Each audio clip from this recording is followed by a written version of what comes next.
Hey everyone, allow me to adjust the focus a bit. Hey, great.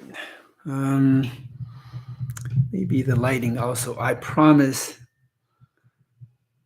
that at some point I will have a more professional studio. But at this point, let's focus on what I am gonna talk about. Oh, actually, today both Lorraine, my two partners, both Lorraine and Avanti, have something. Lorraine is on his holiday, and well, I admire his last name. His last name is actually Holiday. Avanti has some family things to take care of, so it's going to be me, a solo here. So hopefully, I'll bring you something that you're interested in. You can benefit from it. Um, Today's topic is mindfulness really secular? It's an interesting topic. Um, I've been thinking and doing my own investigation for a few years, so I believe there's something that you may have interest. I'll start with some of the definitions I was able to find. I actually found an article that uh, did a good summary. First of all, I think here is some definition from dictionaries. Yeah, allow me just to read it. Here is the concise Oxford Dictionary. It defines religion as human recognition of superhuman controlling power, and especially a personal God entitled to obedience. Right. We start with talking about religion because it's about secular or religious religion and science. So I think first of all, it will be helpful to just to identify how do we how do we define each of these things, because lots of time it's vague. Well, actually maybe even after this discussion it still remains vague. um, yeah, that's which is okay. um, let's see what Oxford Advanced Learners Dictionary define religion: belief in the existence of God or gods who have created the universe and given man a spiritual nature which continues to exist after the death of the body. Particular system of faith and worship based on such a belief, controlling influence on one life, something one is devoted to or committed to. Okay, so here's religion and gods involved, and life or rituals or all these things that derive from that belief. Okay, Meridian Webster's online dictionary: a cause, principle, or system of beliefs held to with other and faith. Okay, it's a short one. Webster's New World Dictionary: any specific system of belief and worship, often involving a code or of ethics and a philosophy, is religion. This definition would exclude religions that do not engage on worship. It implies that there are two important components to the religion. Okay, here's Wikipedia. Wikipedia defines religion as a system of social coherence based on a common group of beliefs or attitudes concerning an object, person, unseen being, or system of thoughts considered to be supernatural, sacred, divine, or highest truth. And the moral codes, practices, values, institutions, traditions, and rituals associated with such belief or system of thoughts. That's the Wikipedia. The Encyclopedia of Philosophy lists the traits of religion as follows. Okay, there's quite a few bullet points. So here we go. Belief in supernatural beings, parenthesis gods, a distinction between sacred and profane objects. Ritual acts focused on sacred objects, a moral code believed to be sanctioned by gods. He characteristically religious feelings, all sense of mystery, sense of guilt, adoration, which tend to be aroused in the presence of sacred objects and during the practice of ritual, and which are connected in idea with the gods. Okay, next one. Prayer and other forms of communication with gods. A worldview or general picture of the world as a whole and the place of the individual therein. This picture contains some specification of an overall purpose or point of the world and an indication of how the individual fits into it. Okay, there are two more. A more or less total organization of one's life based on the worldview. Last one, social group bound together by the above. Okay, here's the dictionaries. And then there are some scholarly definition from theologians on religion. So I'll just use one of them. Rudolf Otto. He defines religion in terms of the holy, I believe, followed by a Latin word, heligi. That is, the mysterious dread or wonder conveyed by the idea of the ultimate. The holy to Otto is a way in which we understand the aesthetic elements within religion, which emphasize beauty, truth, and goodness. This category of interpretation stresses the great wonder and awe brought about through religion, as well as the earnest moral desire to know and do the good. The other word that Otto coined to categorize and understand religion is called the numinous. I believe this is a Latin word also. It refers to an intangible, unseen, but compelling reality that inspires both fascination and dread.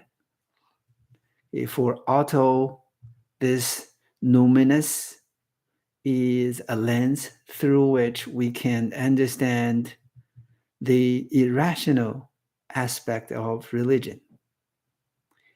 For the tremendous mystery of reality is beyond us and therefore cannot be truly understood in rational categories of thoughts.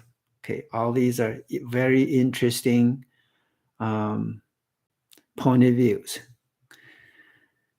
Okay, here's one more. Paul Connolly. Religion originates in an attempt to represent and order beliefs, feelings, imaginings, and actions that arise in response to direct experience of the sacred, of spiritual.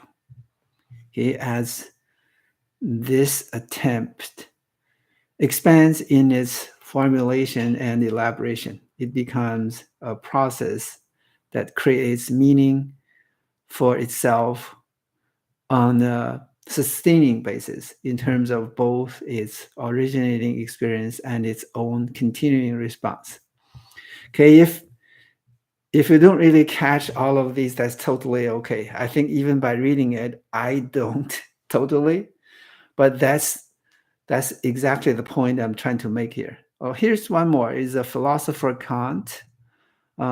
It's external ritual, superstition, and hierarchical church order. He sees all of these as efforts to make oneself pleasing to God with a capital G in ways other than conscientious adherence to the principle of moral rightness in the choice of one's actions.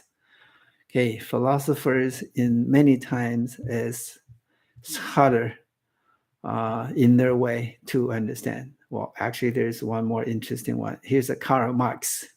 He says religion is the side of oppressed creature, the heart of heartless world, and the soul of the soulless conditions. It is the opium of the people. It soothes them and dulls their senses to the pain of oppression than for a reform. But later, when he proposed an antithesis, freedom as response to alienation, he never suggested that religion ought to be prohibited. Okay, I actually have heard different views on Karl Marx.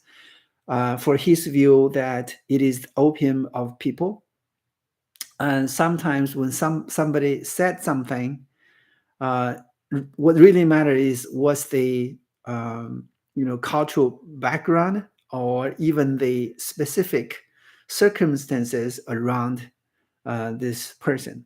I've heard that opium in that time, instead of a drug like what we see today, it is actually a very expensive kind of soothing medication that doctors will give to patients. So it's not necessarily a being looked at as if it's the drug or cocaine of today's. So right, it might be, even if it is not a bad thing, it might not be it might be a neutral, something that's neutral, right? Because even this article is telling us that Karl Marx didn't really suggest that religion being prohibited, meaning his solution is not necessarily just one side, right? No religion at all. Remind me of John Lennon here. Let's see if there's one more. I believe there's a Carl Jung, the psychologist. For Jung, religion has its origination in the mind of man. Religion is that mental process by which we adapt ourselves to our concepts of external powers and seek to please them by ritual action and contemplation. The mind must play a central role in religious phenomenology and must be given a still place as the determining factor. Okay, I think enough for the article reading or the views of philosophers, theologists, psychologists. What's the point here? Right? Which means after all these discussions, maybe over a long time, right?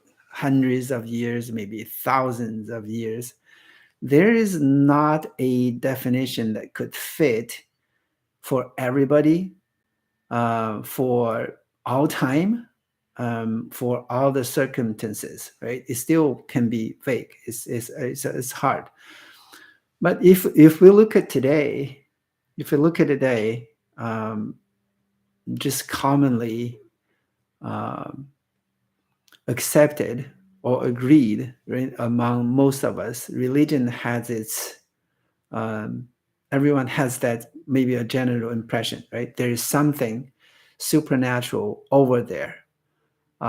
We human being as human being, we do not have the ability to directly see or talk, at least for most of us. Um, and there are organizations, there are rituals to worship. Um, yeah, that's basically, and at some point of the history, religion is very much connected with state also in this history of different regions, maybe in Europe more, but in other part of the world, maybe not that much, right? India may not be that much, right? But I guess that's also, right? You can correct me if you have more information that in today's universities or maybe governments, everybody has the freedom, let's say, to practice your own religion. However, you're not supposed to bring it to some level, so you use that as a tool or advantage, right? Take university, for example. That's probably the reason that over history there were too much that entanglement between religion and state and religion of others. Right? There are the Renaissance. I think Renaissance was part of the like, let's say, the humanism as against religion. So there's always some flavor of history and culture, right, during different time and different part of the world that's related our definition or our impression on religion. um, to me today, I think we need to look at things from a little bit different or multiple perspective, right? For a religion, I think we need to look at what kind of ultimate truth it is trying. Even the trying may not be the right word. Maybe it is already there. For example, in the texts of different religions, scriptures of different religions, that's the ultimate truth. Of course, we can study and realize and explore that through our study, through our practice, right? So that we can more and more experience it. That's one aspect. What kind of ultimate truth certain religion is trying to tell us? One other aspect definitely we need to look at is path, right? Is some religions. Well, I think when I say some religions, I should be careful also, because what is a religion to an individual? It is something that's in front of you. You go into a community or a church or a group, whatever people are doing or explaining, the way they interpret even one text is different, right? If you go, I guess if you go to different Christianity church or group, they interpret it differently also. So that's the direct experience, right? That's the reason I mentioned the path, because let's take Confucius, for example. Confucius may not even be considered a religion, but Confucius has a famous saying: "You always teaches according to the capacity of your students." Right? If your student is a kindergarten level, and you're trying to explain what is Einstein's relativity, you still can do that, but it's probably a little bit challenging to for that young kid to totally get what Einstein is trying to explain. So you may use some illustrations, some toys that or analogies where a kindergarten uh, students can understand. Right? That's why the path is important. That's what Confucius means. Right? You gradually lead one students from daycare, kindergarten, and all the way to the middle school and universities, or maybe PhDs and postdocs. Right? There is a path. There is a path. I think many of us today will think, it's just very clearly outside or inside, right? Once I walk through the door, you see everything. Before you walking into the door, you know nothing. That's actually not true, right? It's always a continuous graduated path. We need to look at that way too. I think from any religion, some religion tend to simplify, um, make a clear. That's also a trend of modern society. Um, one thing very popular is dualism. That's also, when you look at the title today, when you look at our topic today, is um, mindfulness secular, as if there is a clear line somewhere. So it is and it is not, right? But so far we have explained, you probably think it's going to be challenging if you want to define it that way. Okay, and so let's come back with the religion, different aspects of religion. So there is a ultimate truth and the path, and there is a different way of interpretation, and which I already mentioned. Right, you go to different groups, and also there is the teacher, and the teacher can be different level too.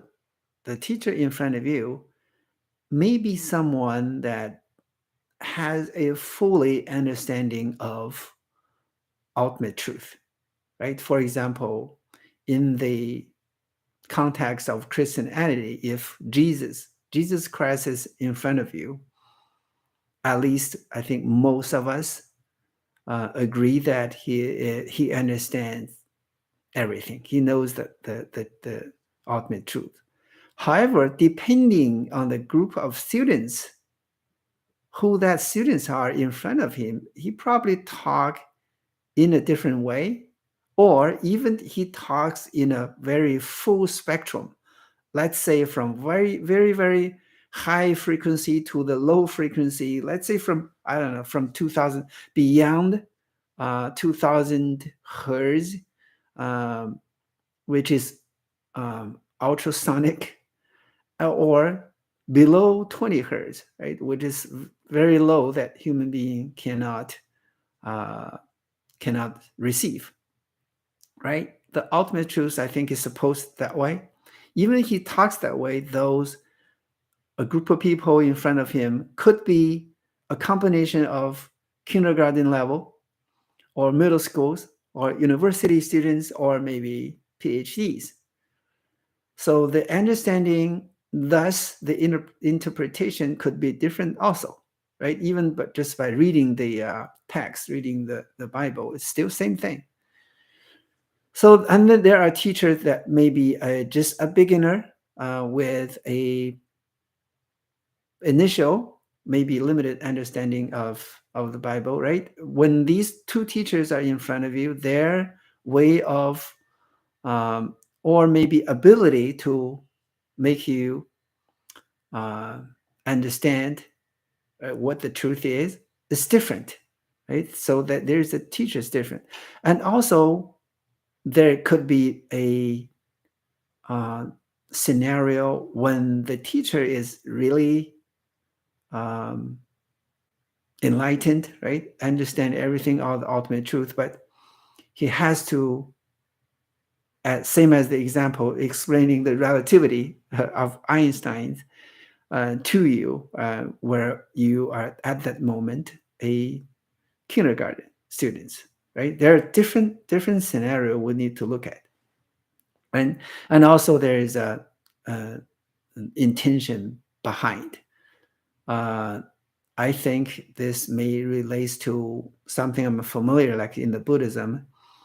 There's the intention is always one of the most important thing, right? When one teacher teaches, he has that intention, right? There's a different type, maybe not only good or bad intention, um, but to educate and all things like that. So we need to look at that.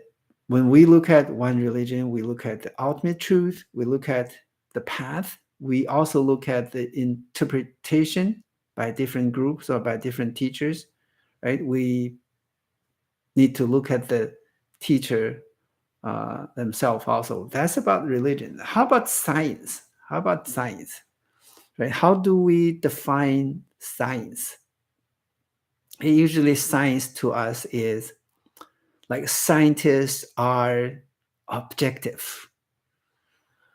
What does objective mean, right? Objective could mean two things. One is there is a subject, and then there is an object, and then there is a way of knowing in between, right? So the subject knows um, the object, right? And of course, objective in many cases means um, the knowing subjects does not have an opinion, right? It's not opinionated, which in this case, many would think they regard as, uh, being religious is opinionated because you have some presumptions already.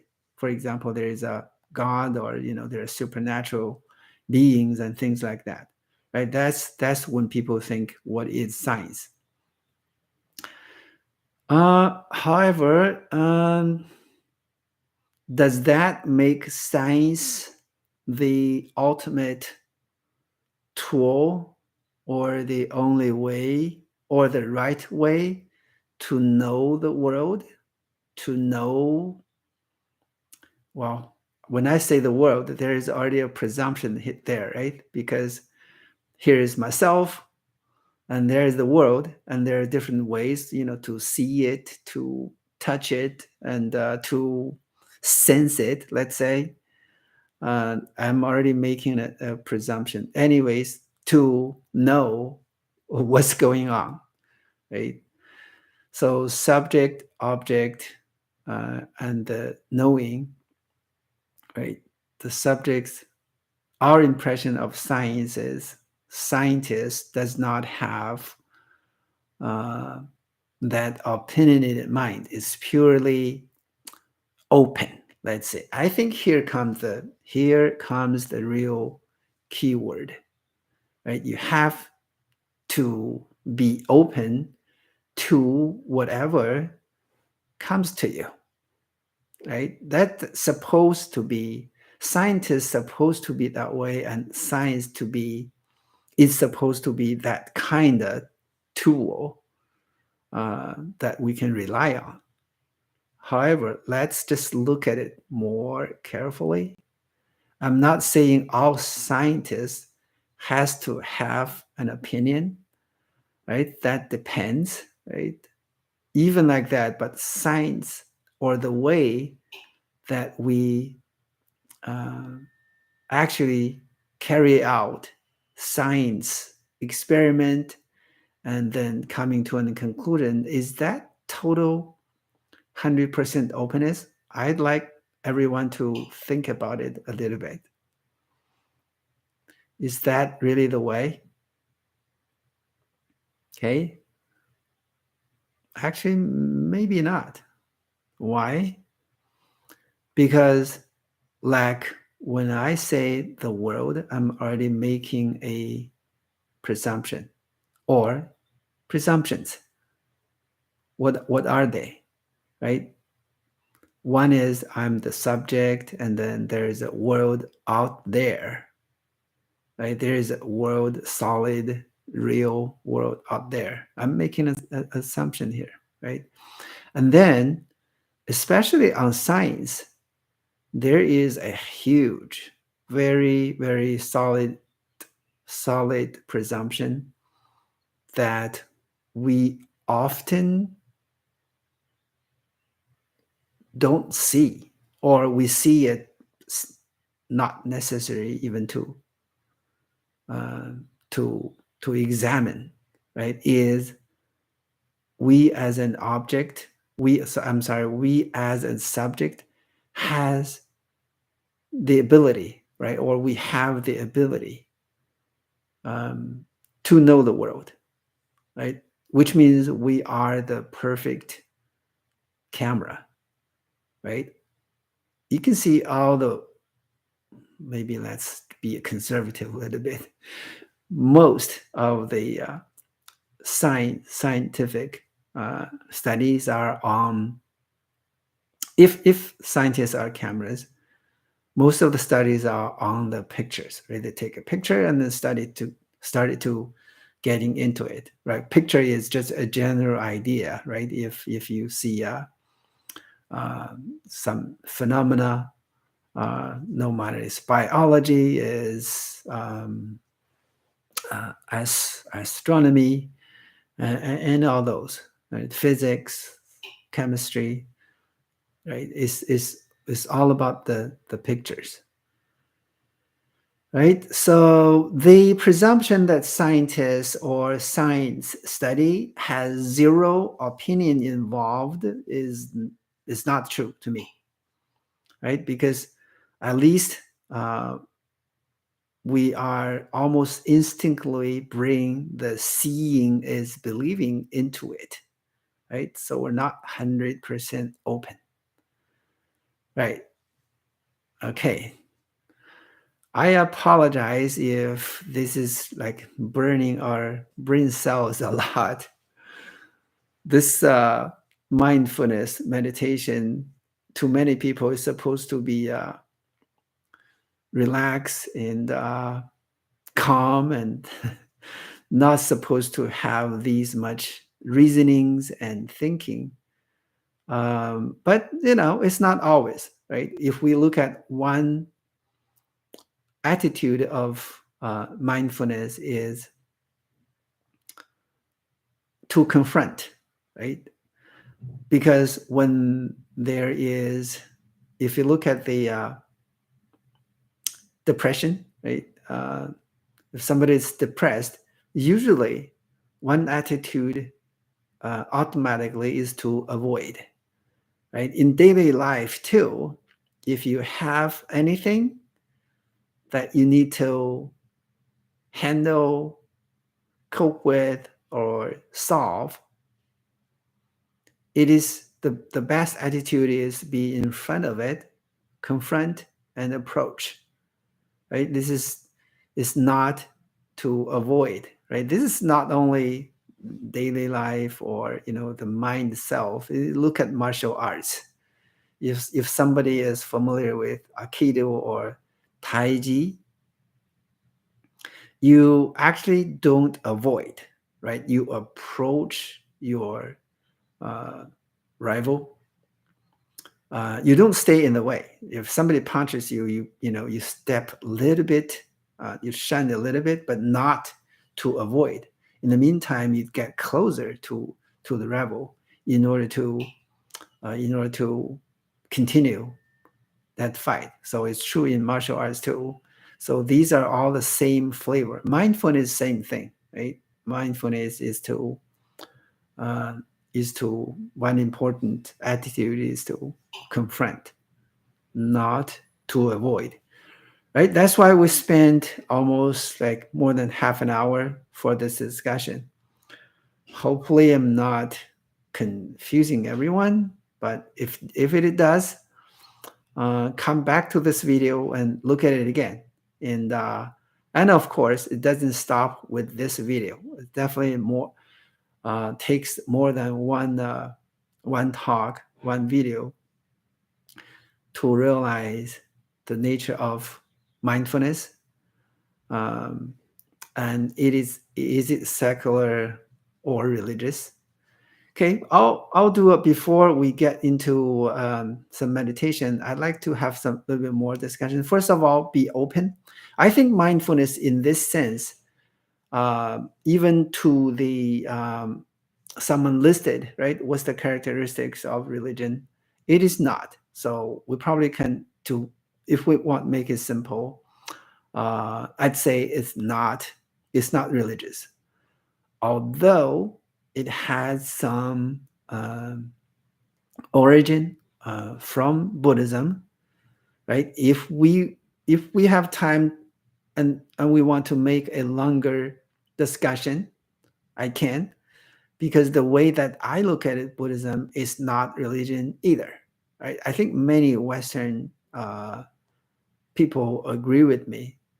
Unavoidably, like the list things on there, you have ritual, and you have mantra, you have those mala, uh, like the rosary in the Christian and world. You have text, and you have teachers to respect. I probably wouldn't call it worship. It's not kind of same kind of worship. And um, all these, according to one master that I heard these teachings from, all these are not Buddhism. Right? You may be surprised. It's not, right? And it's something else. It's the mind. It's what is true. For whatever I have uh, seen, I think the Buddha was more like a scientist of that time, or a psychologist, um, instead of a religion, because it was just revealing what the mind is all about. I guess the only thing is it was not talking about uh, cells or um, plane, aircraft. It's not that type of science, but it's a science of mind.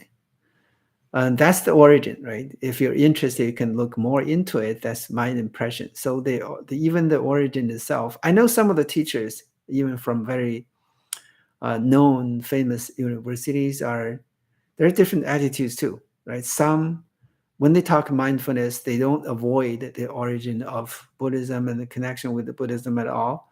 Some are trying to um, or not to talk too much. I don't want to use avoid, because again, remember the teacher, right? When I talk about the teacher, there's intention behind.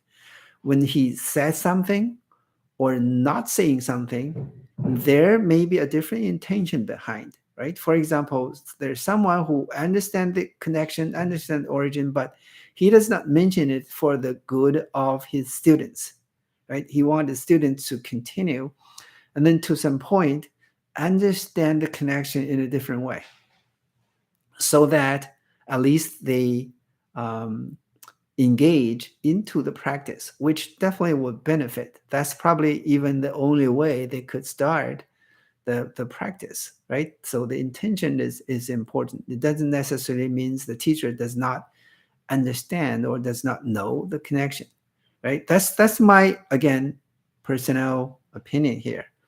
Go explore yourself. I always like the matrix, right? And Morpheus is my motto. Uh, remember what he told Neo, right? Unfortunately, the matrix cannot be told, right? You have to experience it yourself.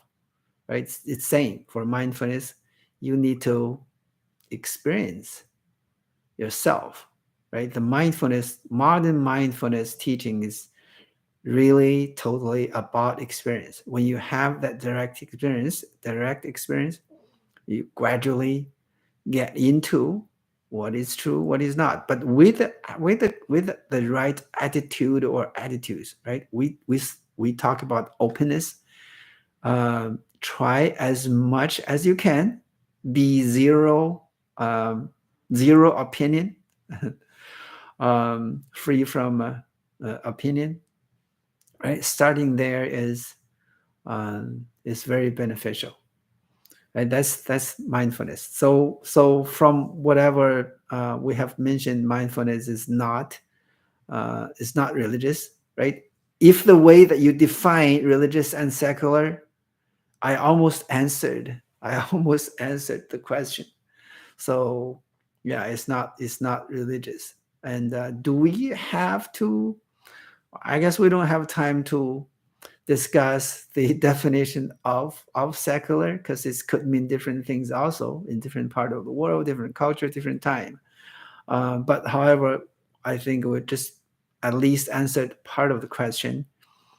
It's not religious. And of course, today, many scientists have done great researches with the help of modern scientific instruments, fMRIs, and you look at the neural uh, science, look at the brain. From that point of view, there's a lot of actual uh, evidences, right? That's why people say the modern mindfulness is evidence-based. Evidence, to that point, it means the through instruments and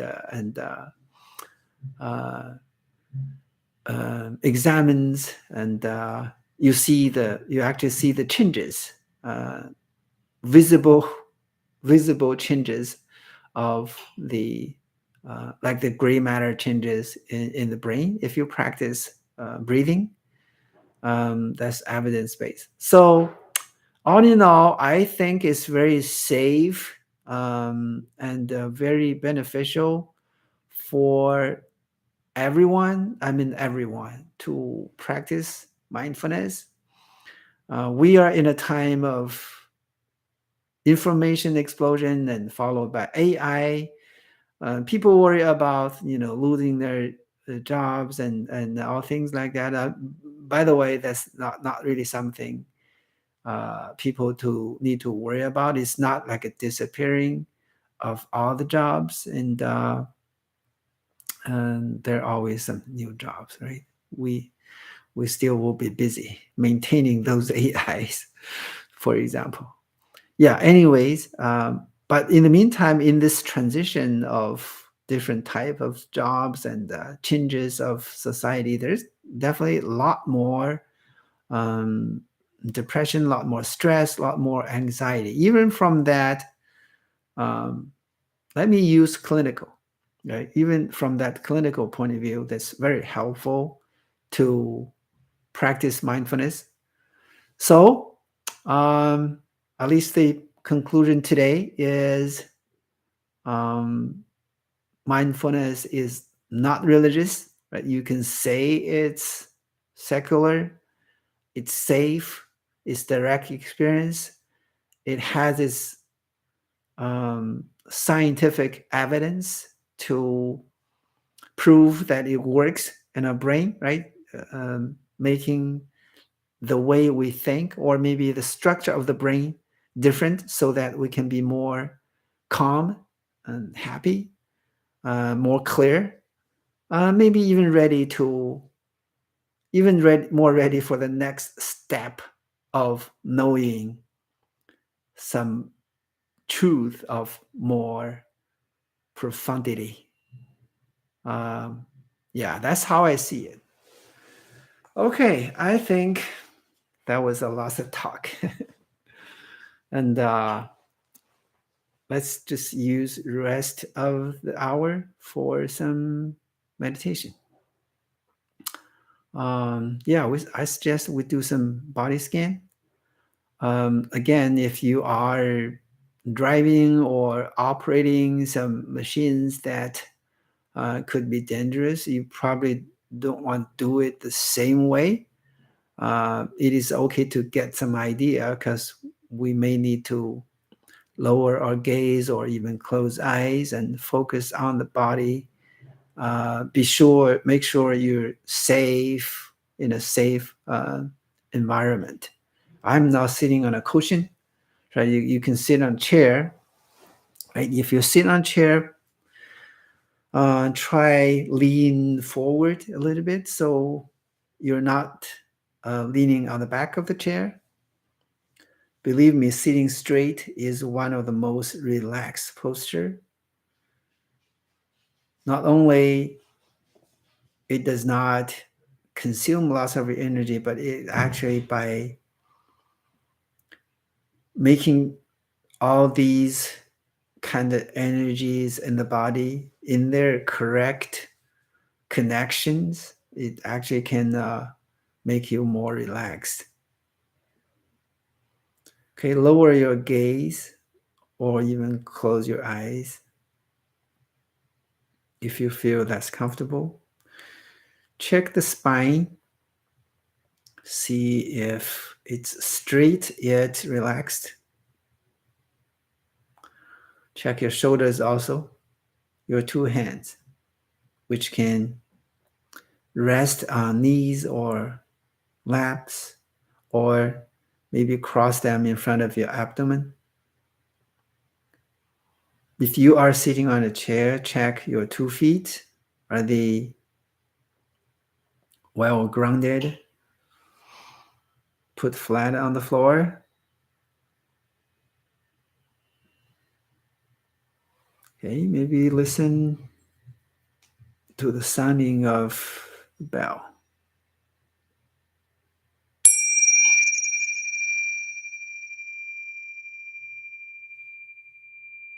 Okay, I hope YouTube can give you all the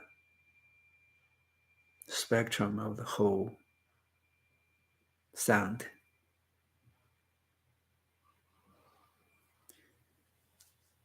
Okay, let's start with focusing on our breath. You can choose to pay attention to the nostril area where you can feel the in and out breath, or even the difference between the in and out breath's temperature.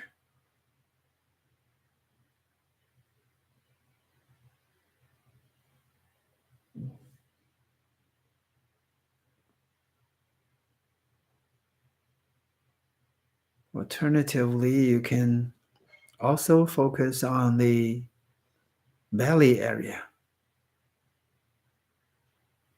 noticing its rise and fall along with the in breath and out breath.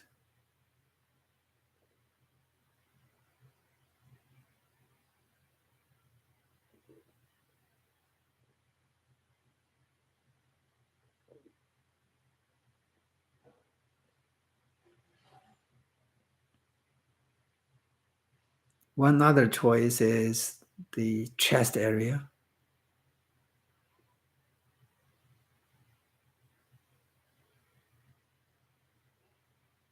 Noticing the expansion and contraction along with in breath and out breath.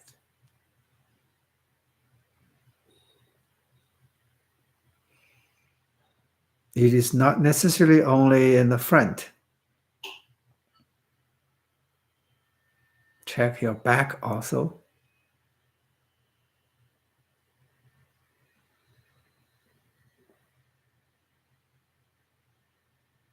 And even the two sides of the body.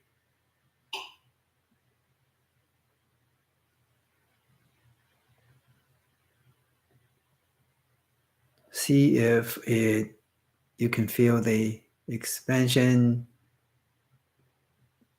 with the in breath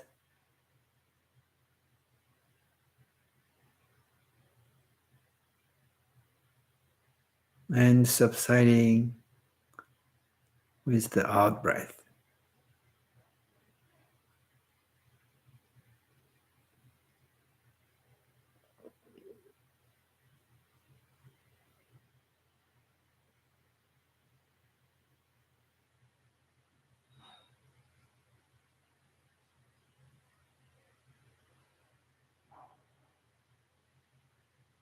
Okay, when you are ready, let's scan our body from the crown, top of the head.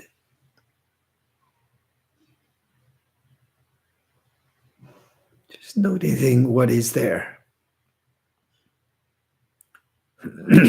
Maybe it's the warmth or coldness,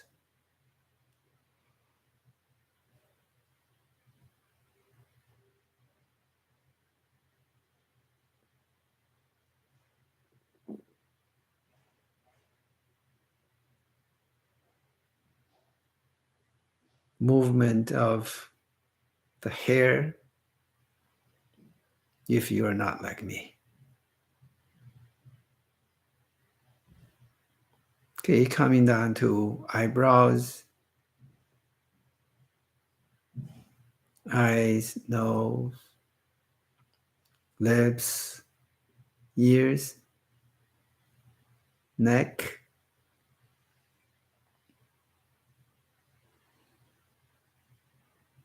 maybe a little bit also back of the head.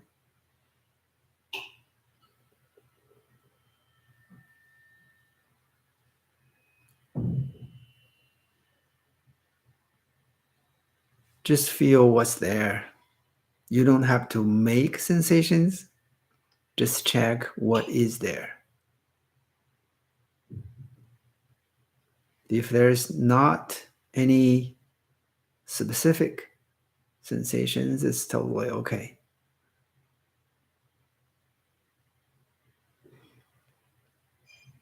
Finding those sensations is not our, say, ultimate goal here. It is making sure we are practicing our awareness. Okay, the shoulders, which often a storage of tension and stress.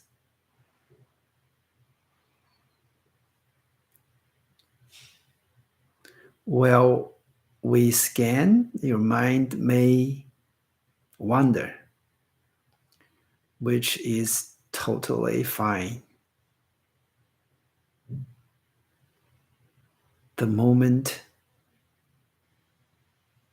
you notice the wonder of the mind, it means a great success for your practice. Remember, there is no failure for mindfulness practice. Our mind is there. Our mind is aware.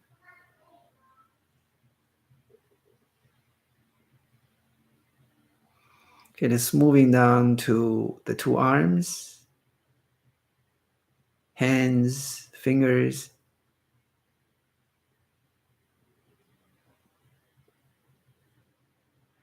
our chest,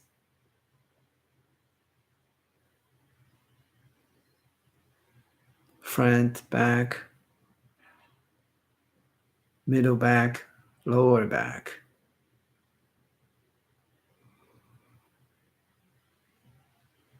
Or belly, or maybe a little bit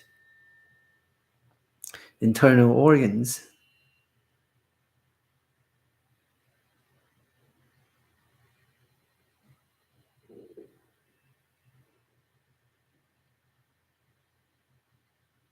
You may still feel that the whole torso or even the whole body is breathing.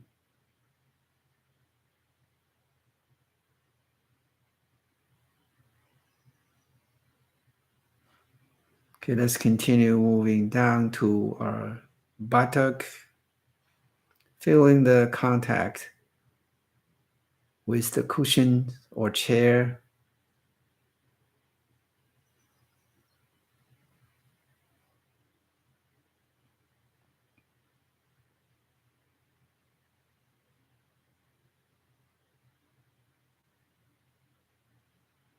Here are two legs, thigh, two knees,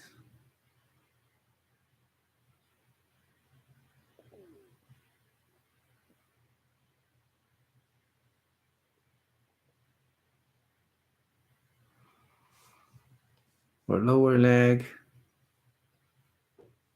ankle, the two ankles,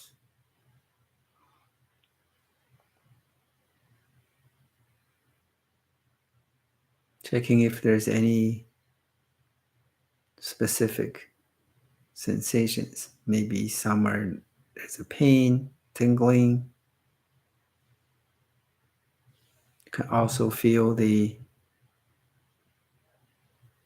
skin touches with clothes or air.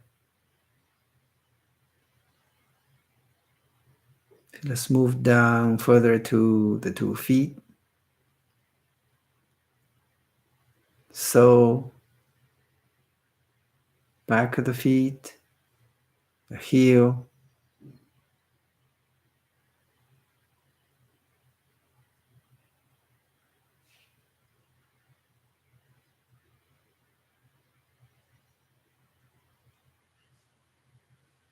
and then the toes.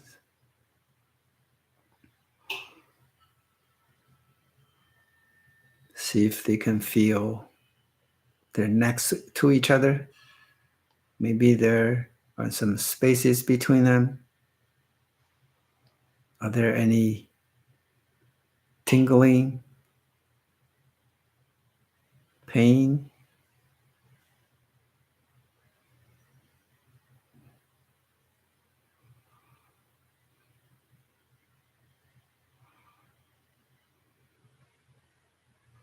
Okay, then we can bring our attention back to the breeze for a moment.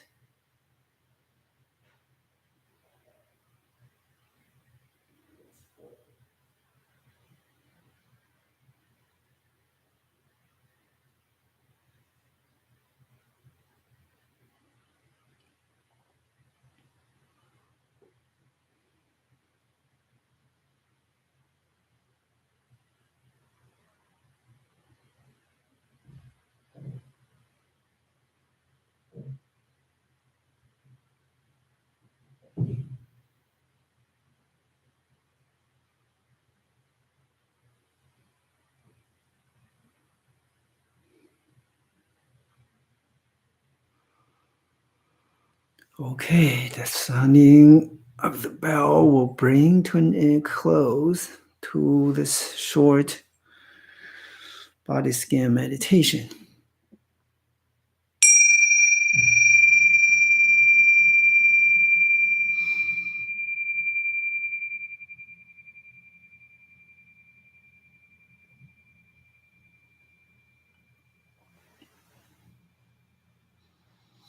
Okay, and thank you very much for watching.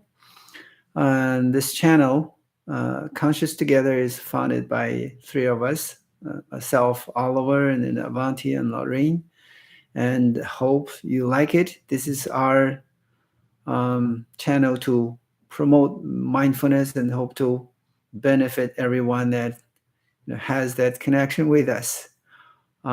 Please remember to subscribe, like, and then share with your friends so more people can see and benefit. Okay, thank you. Enjoy rest of the day, rest of the week. Thank you very much. Bye-bye.